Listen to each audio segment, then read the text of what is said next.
Welcome to Season 2 of Why Your Business is Invisible Online. This season, we focus on the dramatic change artificial intelligence is having on your online visibility. Joining me are my two co-hosts, and here they are. Hi, this is Jim Falotico. I'm currently obsessed with planning my next beach adventure for my whole family. Hi, I'm Kelly Biggs. We're talking about AI this season. I'm wondering, can I get an AI agent to clean my house? And I'm your host, John Maniatis, still glued to my guitar, but with my new band planning our next tour. Okay, so welcome back, everybody. Today we're exploring how search is changing, and it's changing fast. I think we're all feeling it. Here's a quick quote just to help cement that idea. Nearly 40% of Gen Z now prefers platforms like TikTok and Instagram for discovering products. And then this is from HubSpot, and it's pretty recent. It's a 2024 quote. Now, the first thing that hits me there when I see 40%, I always look at the fact that, hey, you know what? 60%, it means that 60% are still pretty loyal to Google. I've seen Google's numbers even go up. Now, is Google losing some market share in the world of search? For sure.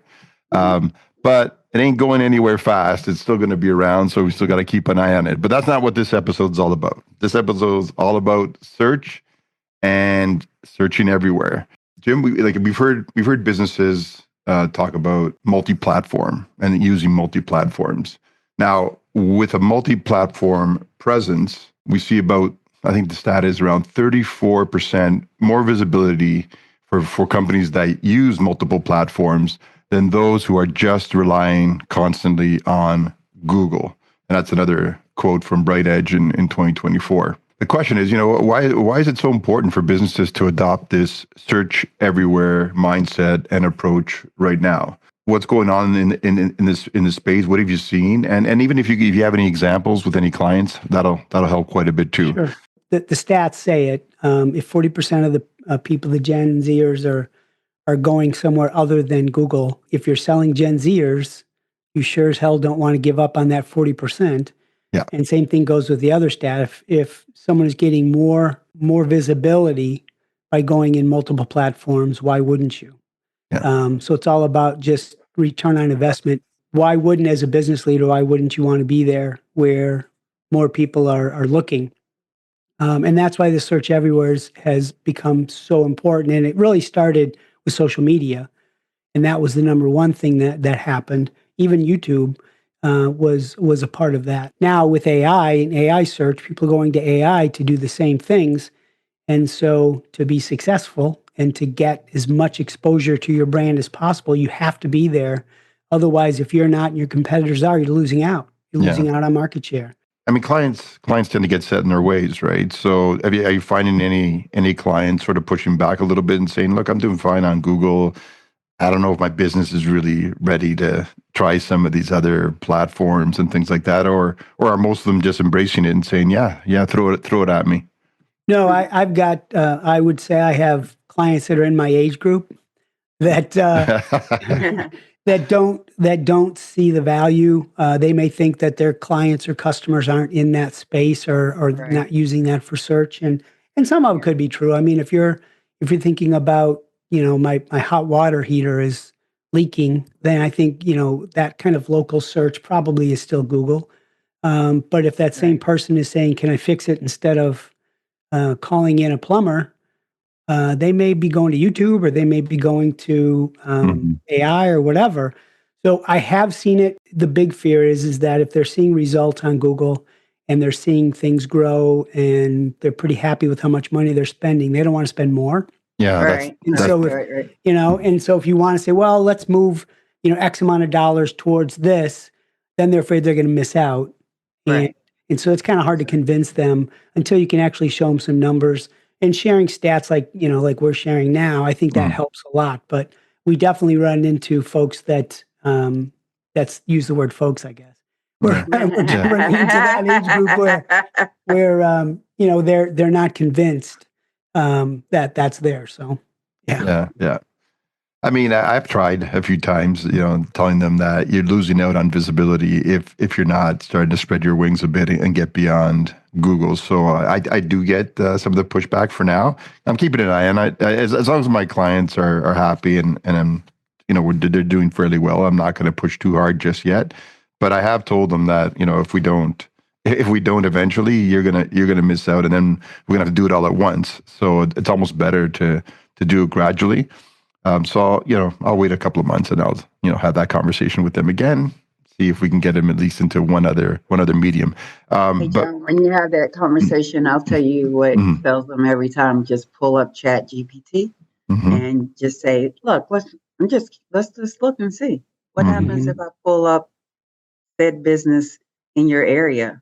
mhm. What is Chat showing me?" And when they see their competitors, or maybe they don't, and either way, I think it's a conversation starter for you, because either what you've been doing has been helping them to show up in AI, or what you're doing is not helping them to show up in AI, and you can certainly then go do a deep dive as to why maybe they're not. So Mhm. I Mhm. think either way you do it, it's a win-win. Yeah, it's funny you mentioned that as an example, because I did it with a friend of mine because I'm comfortable with this friend. But if he runs a fairly popular immigration law firm in Canada. Now, my gut told me he was going to rank like at least top 10 in AI. We know what your gut told you last Yeah, but season. last time I know. Yeah, for anybody listening that hasn't listened to our hidden gems or hidden Yeah. diamonds episode, feel free to go to Yeah. that episode for a few laughs and a case study on this. But so because I enjoyed that episode so much, Oh, yeah. I decided to do it again. And funny enough, my friend, his law firm in Chat GPT, he showed up number one. He was Oh, Wow. wow. yeah. Okay. So because I asked for the top 10, but in Perplexity, he made the top 10, but he was like closer to the bottom. He was like Okay. eight or nine, and then Mhm. it was great because we started talking about, so what can I do to change this? And I think we're going to talk a little bit about that today as well. But I specifically said to him, I love your videos that you have on your site, but they're they need to be much more direct around the most important, helpful content that your Mhm. customers are really looking for, and they don't have to be fancy. It could just be you Right. giving Right. an answer to the most frequently asked questions. And I Yeah. just saw him the other day, and he's already started doing it. He was Oh, that's outside amazing. raking Yeah. his lawn, raking the leaves in his lawn because it's not all snow here in Canada. Yeah. Right. We're finally seeing some sunlight, and so I asked him. I said, are you doing any of the things I told you about? He said, yeah. He goes, we already have a bunch of people in the firm set up with their lighting and their microphones, and they're starting to do videos. So yeah, Amazing. he wants to. He's pretty competitive. He's like you, Kelly. He wants. He He doesn't will like. not lose. Yeah, when he saw that number 8, he said, "No, no, no, no." He goes, "I'm going to be number one." Right. Right. Right. Right. I want you to expand a little bit on when we say search everywhere optimization. What exactly does that mean, like practically speaking? Search everywhere optimization is probably more an industry term that we're trying to figure out if that's the right term, to be honest. Mhm. I've heard it AI optimization. I like search everywhere optimization, Yeah. because it doesn't just confine you to, oh, let me also show up on a generative AI searches, right? Right. Yeah. It's really more about how do I show up on, and I'll go back to our tagline, with the right audience, the people that I'm actually trying to connect to. Mhm. And Mhm. so those people are not searching for you only in one platform. They're probably using multiple platforms. Yeah. So it all starts to me with whoever your ideal customer is, and then taking that ideal customer and walking with them through a journey. Does that customer probably use Alexa? Maybe, maybe not. If so, you better show up in voice search, or you're going to miss a wide range of Yeah. audience. Does that customer is that customer Gen Z? If so, you better be on TikTok and YouTube, and you better be ready to plug up the mics and the and the videos, like you just said, John, and be ready to stream videos. Is the person? I think it's interesting. I think that Gen Z is the generation that is probably a little bit of everywhere, right? So, not that they'll admit it. TikTok is a little bit of a question, but other than TikTok, I think Gen Zers, because they've been with the internet the entire time, right? So from not even knowing what a website is to now understanding what TikTok is, right? So I think if you're doing Gen Z, it's a hodgepodge. It depends on, and you maybe want to optimize for search everywhere, but optimization is probably, we all know what search everywhere is, just as a foundational, right? But from optimization, the question is, when people go to those platforms, how do I fix my content or present my content in a way that platform absorbs it and will deliver it to the right people? That's the optimization. I think we're still learning on that front.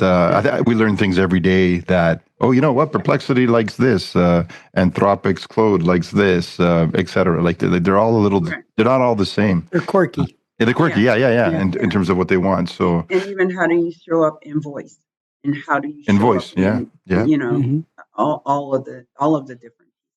And how are your clients dealing with some of this? Are they stuck in the traditional ways? Are you trying to push any in this direction yet? So for me, as soon as we started finding out about AI specifically, search for AI, I made it an offering, and I made the offering pretty attractive. I did think that this is absolutely where I needed to be. So same thing. I'm like, you've heard about chat. Have you used it? Yes or no? Let's look and see where you are.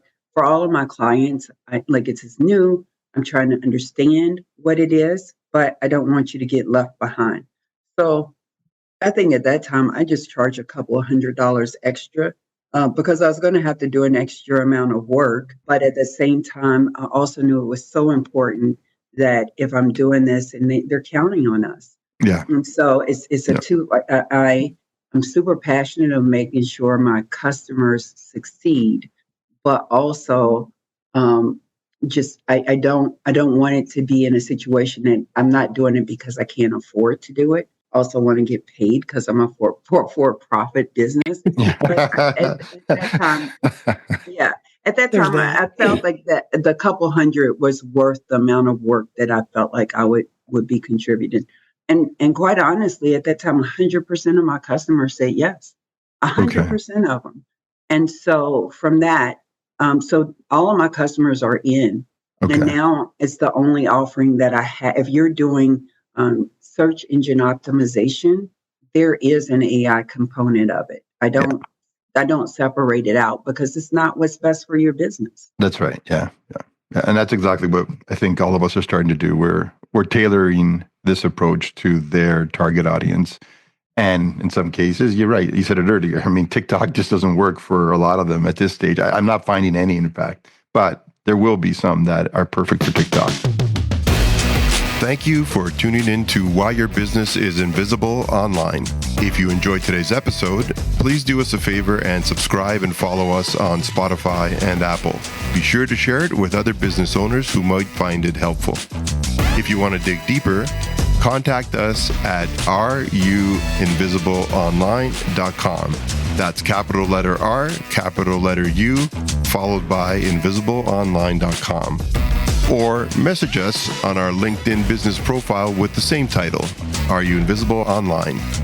The information shared in this podcast is for educational purposes only and should not be considered professional advice. The views and opinions expressed in this podcast are those of the hosts and guests and may or may not reflect the official policy or position of WSI Corporate. Always consult a qualified digital marketing expert before making significant changes to to your online strategy. Until next time, keep connecting with the people who matter most to your business and join us for our next episode.